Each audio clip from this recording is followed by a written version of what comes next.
SBI के chart पे आप देखिए दिन के नए हाईज यहां भी बन रहे हैं। शुक्रवार को इसके नतीजे आने वाले हैं, लेकिन उस नतीजे के पहले अगर आप देखेंगे आज के दिन इसने बहुत ही डिसाइसिवली अपने 50 दिन के मूविंग एवरेज को पार किया है और उसके ऊपर ट्रेड करता हुआ नजर आ रहा है। इस वक्त ये मार्च के अपने 23 मार्च के आसपास का जो हाई था उसको निकाल चुका है। डॉक्टर साहब, मेरी स्क्रीन पे जो चार्ट है अगर आप चाहें तो वो दिखा सकते हैं। इससे नजर आएगा कि नतीजों के पहले ये स्टॉक अपनी एक शॉर्ट टर्म की बॉटम कंफर्म करके ऊपर जा रहा है। क्या लगता है आपको, शुक्रवार तक तो शायद ये अपने पिछले 450 के हाईस की तरफ पहुंच जाएगा?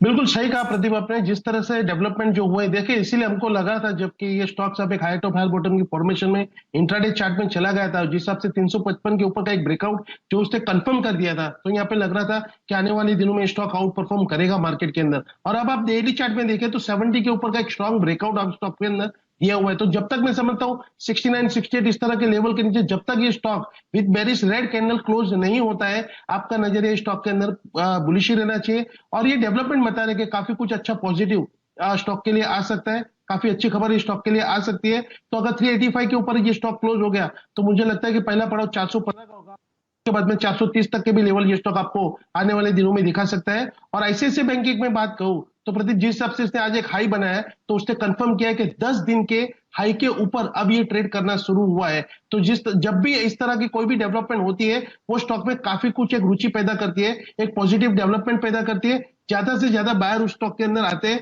और ज्यादा से ज्यादा लॉन्ग बिल्टअप पोजीशन इसके अंदर बनती है। तो मैं अभी भी ऑप्टिमिस्टिक हूं कि मुझे लगता है कि इस मूव के अंदर आईसीआईसीआई बैंक एक अच्छा परफॉर्म कर सकता है। बिल्कुल, तो आप आईसीआईसीआई बैंक पे इस वक्त मजबूती बढ़ते हुए साफ तौर पे देख भी रहे हैं।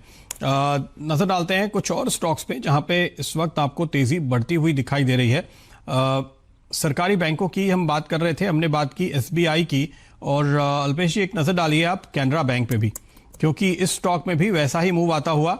और खास बात यह है कि जहां आपको एसबीआई वन वे चलता हुआ दिख रहा है, कैनरा बैंक ने पिछले सेशन में एक डिप लिया था और अब फिर रिकवर कर रहा है। तो क्या रिस्क रिवॉर्ड यहां पे आपको जमता है, क्या कहेंगे? नहीं जमसा प्रदीप, देखिए इस स्टॉक के अंदर भी देखिए कि आप हाई टॉप हाई बॉटम की फॉर्मेशन अब इसने बनाना शुरू किया। देखिए अब यहां पर जाकर के आपकी जो मूविंग एवरेजेस है ना, इसका इंपॉर्टेंस बढ़ जाता है कि जब भी कोई स्टॉक बॉटम आउट होता है लोअर लेवल में, जब एक बुलिश फॉर्मेशन बनाता है और फिर जब वो सपोर्ट लेता है मूविंग एवरेजेस के बाद में, वहां पे इंपॉर्टेंस मूविंग एवरेजेस की बढ़ जाती है। तो यहां पर मैं समझता हूं कि अगर कैनरा बैंक आज 152 153 के ऊपर क्लोज हो जाएगा विद बुलिश ग्रीन कैंडल, तो फिर मैं समझता हूं कि 158 के पास में जो बैरियर्स है ये भी वो निकाल देगा। करीबन स्टॉक स्लोली स्टडीली बट 170 से लेकर 175 के जोन में जाने की पूरी चेष्टा करेगा। मैं समझता हूं कि यहाँ पे अगर कोई भी डीपी आती है तो 145 that will act as very strong support, और इसकी जो रिवर्सल वैल्यू बनती है वो करीबन 140 के पास की बनती है। तो मैं समझता हूं कि यहाँ पे स्टॉक के अंदर आपको एक पॉजिटिव व्यू लेकर के चलना चाहिए। अगर निफ्टी या मार्केट ऊपर जैसे ही चलेगा ये स्टॉक भी उसके अंदर डेफिनेटली परफॉर्म करेगा।